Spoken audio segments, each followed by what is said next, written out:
എല്ലാവർക്കും സ്വാഗതം.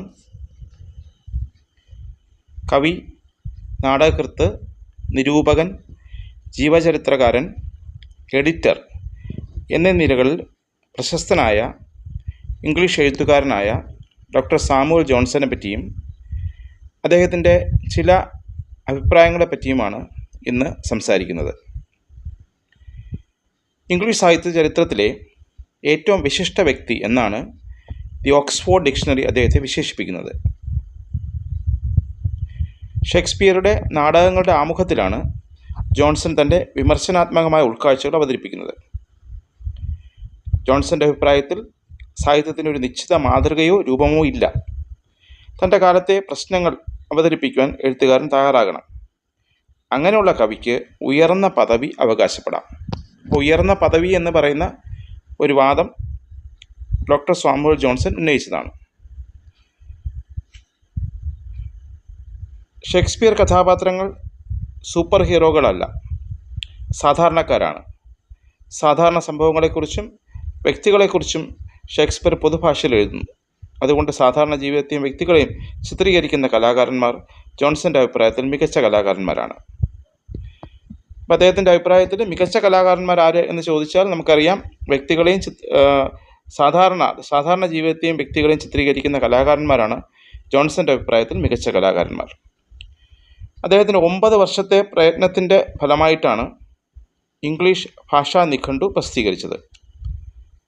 ഇംഗ്ലീഷ് സാഹിത്യ ചരിത്രത്തിലെ ഏറ്റവും ശ്രദ്ധേയനായ അക്ഷരോപാസകൻ, അതായത് മാൻ ഓഫ് ലെറ്റേഴ്സ് എന്ന പേരിൽ അദ്ദേഹം അറിയപ്പെടുന്നു.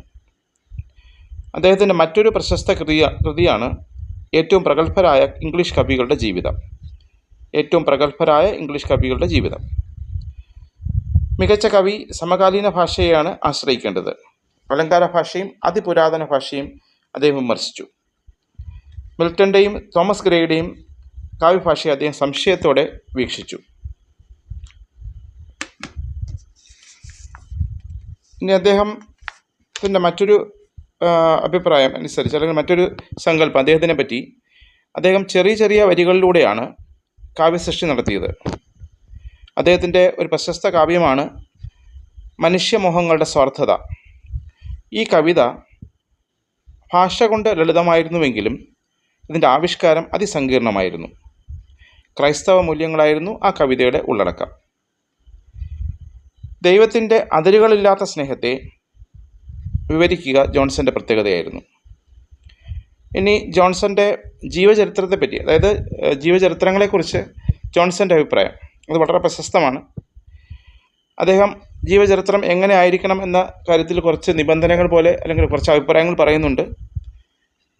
അതിലൊരു കാര്യം, ജീവചരിത്ര രചനയിൽ എഴുത്തുകാർ അതീവ ശ്രദ്ധ ചെലുത്തണം. ജീവചരിത്രങ്ങളുടെ ലക്ഷ്യം വ്യക്തിയെ പുകഴ്ത്തുന്നതോ ഗുണപാഠം നൽകുന്നതോ ആകരുത് എന്ന് അദ്ദേഹം പറയുന്നു. വ്യക്തിയെ സത്യസന്ധമായും ദോഷങ്ങൾ മറച്ചുവെക്കാതെയും അവതരിപ്പിക്കുകയാണ് ജീവചരിത്രങ്ങൾ ചെയ്യേണ്ടത്. വ്യക്തിയെ പ്രശംസിക്കുന്ന ജീവചരിത്രങ്ങളെ അദ്ദേഹം വിമർശിച്ചു. ജീവചരിത്രങ്ങൾക്ക് വിഷയമാകേണ്ടത് പ്രശസ്ത വ്യക്തികൾ മാത്രമല്ല, അപ്രശസ്ത വ്യക്തികളും ആണ് എന്ന് അദ്ദേഹം പറയുന്നു. ഒരു വ്യക്തിയുടെ അപ്രസക്തം എന്ന് കരുതുന്ന വിവരങ്ങൾ കൂടി ഉൾപ്പെടുത്തിയാലേ ജീവചരിത്രങ്ങൾക്ക് മിഴിവും പൂർണ്ണതയും വരികയുള്ളൂ എന്ന് അദ്ദേഹം അഭിപ്രായപ്പെട്ടു. അപ്പോൾ ജീവചരിത്രങ്ങളെപ്പറ്റി ജോൺസൻ്റെ അഭിപ്രായം വളരെ പ്രശസ്തമാണ്. അദ്ദേഹം അഭിപ്രായപ്പെടുന്നു, ജീവചരിത്ര രചനയിൽ എഴുത്തുകാർ വളരെ ശ്രദ്ധിക്കണം. വ്യക്തികളെ പുകഴ്ത്തുന്നതോ ഗുണപാഠം നൽകുന്നതോ പോലുള്ള കാര്യങ്ങൾ ജീവചരിത്രം കൊണ്ട് ഉദ്ദേശിക്കാൻ പാടില്ല. ഒരു വ്യക്തിയെപ്പറ്റി സത്യസന്ധമായും ദോഷങ്ങൾ മറച്ചു വയ്ക്കാതെയും അവതരിപ്പിക്കണം. വ്യക്തികളെ പ്രശംസിക്കുന്ന ജീവചരിത്രങ്ങൾ എഴുതാൻ പാടില്ല. ഇനി പ്രശസ്ത വ്യക്തികൾ മാത്രമല്ല, അപ്രശസ്ത വ്യക്തികൾക്കും ജീവചരിത്രങ്ങളുണ്ട്, അതും എഴുതണം. പിന്നെ ഒരു വ്യക്തിയുടെ അപ്രസക്തമെന്ന് നമുക്ക് തോന്നുന്ന കാര്യങ്ങൾ കൂടെ ജീവചരിത്രത്തിൽ വന്നാൽ മാത്രമേ അതിന് മിഴിവുണ്ടാവൂ എന്ന് അദ്ദേഹം അഭിപ്രായപ്പെടുന്നു. ഇനി ഷേക്സ്പിയറിൻ്റെ കടുത്ത ആരാധകനായ അദ്ദേഹത്തിന് ഷേക്സ്പിയറെ പറ്റിയുള്ള അഭിപ്രായങ്ങൾ, അത് ഷേക്സ്പിയറെ പുകഴ്ത്തുന്ന, അല്ലെങ്കിൽ ഷേക്സ്പിയറിൻ്റെ നല്ല കാര്യങ്ങളെ പറ്റിയും പറയുന്നുണ്ട്. ഷേക്സ്പിയർ വിമർശിക്കുന്ന കാര്യങ്ങളും അദ്ദേഹം പറയുന്നുണ്ട്. അദ്ദേഹത്തിൻ്റെ അഭിപ്രായത്തിൽ ഷേക്സ്പിയർ വ്യക്തിഗത വിഷയങ്ങളെക്കാൾ സാർവത്രിക വിഷയങ്ങൾ ഉത്കണ്ഠപ്പെടുന്ന എഴുത്തുകാരനാണ്. അപ്പം അതുകൊണ്ട് ജോൺസൻ്റെ സങ്കല്പത്തിൽ ഷേക്സ്പിയർ ഉയർന്ന പദവി അർഹിക്കുന്ന എഴുത്തുകാരനാണ്.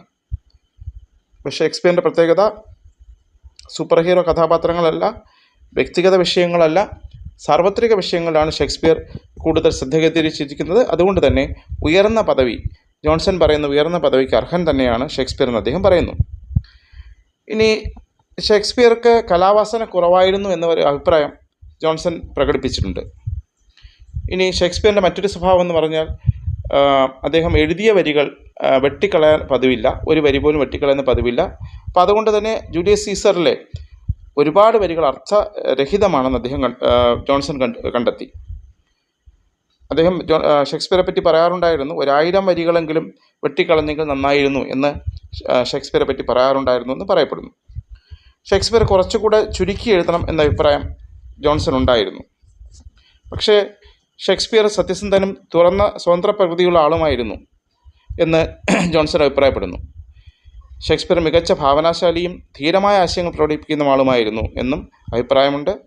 അതുപോലെ സുന്ദരമായ പ്രയോഗങ്ങളുടെ വക്താവായിരുന്നു ഷേക്സ്പിയർ എന്നും ജോൺസൺ അഭിപ്രായപ്പെടുന്നു. ഷേക്സ്പിയർ മരിച്ച സമയത്ത് ജോൺസൺ ഇങ്ങനെ അഭിപ്രായപ്പെട്ടു: അദ്ദേഹം ഒരു കാലഘട്ടത്തിൻ്റെ അല്ല, യുഗങ്ങളുടെ സ്വന്തമാണ്. അദ്ദേഹം ഒരു കാലഘട്ടത്തിൻ്റെ അല്ല, യുഗങ്ങളുടെ സ്വന്തമാണ്. ഇനി ഈ ആരാധന കൊണ്ട് ഷേക്സ്പിയറെക്കുറിച്ച് ജോൺസൺ കവിതകൾ രചിച്ചിരുന്നു. മധുരഗായകൻ, യുഗത്തിൻ്റെ ആത്മാവ് എന്നിങ്ങനെയൊക്കെ ഷേക്സ്പിയറെ അദ്ദേഹം വിളിച്ചിരുന്നു. ഇനി ഷേക്സ്പിയർ കൃതികളുടെ ചില വിമർശനങ്ങൾ അദ്ദേഹം പറയാറുള്ളത്: സദാചാരരാഹിത്യം, വഴിവിട്ട തമാശകൾ, അശ്രദ്ധമായ കഥാഘടന, വാക്കുകളുടെ തിരഞ്ഞെടുപ്പിൽ അനൗചിത്യം, ഇങ്ങനത്തെ കുറച്ച് കാര്യങ്ങളുടെ പേരിൽ ഷേക്സ്പിയറെ അദ്ദേഹം കഠിനമായി വിമർശിച്ചിരുന്നു. ഇനി പുതിയ പുതിയ പതിപ്പുകൾ ഷേക്സ്പിയർ നാടകങ്ങൾ പ്രസിദ്ധീകരിക്കുന്ന സമയത്ത് ചില പതിപ്പുകൾ തോന്നിയതുപോലെ മാറ്റി എഴുതുന്നു, അതുപോലെ ചില പതിപ്പുകൾ തെറ്റുകൾ കടന്നുകൂടുന്നു എന്ന് അദ്ദേഹം കണ്ടെത്തി. അദ്ദേഹത്തിൻ്റെ അഭിപ്രായത്തിൽ ഇങ്ങനെ മാറ്റി എഴുതുന്ന സമയത്ത് പാഠത്തെ മാറ്റി എഴുതാൻ ആർക്കും അധികാരമില്ല എന്ന് ജോൺസൺ പ്രഖ്യാപിച്ചു. വിമർശിക്കുമ്പോഴും ഷേക്സ്പിയറിനോട് ജോൺസൺ മമതയും സ്നേഹവും പുലർത്തിയിരുന്നു. അതിനുള്ള ഏറ്റവും പ്രശസ്തമായ തെളിവാണ് ജോൺസൻ്റെ ഒരു കവിത. ആ കവിതയുടെ പേര് എൻ്റെ പ്രിയപ്പെട്ട എഴുത്തുകാരൻ വില്യം ഷേക്സ്പിയറുടെയും അദ്ദേഹത്തിൻ്റെ നേട്ടങ്ങളുടെയും സ്മരണയ്ക്ക്.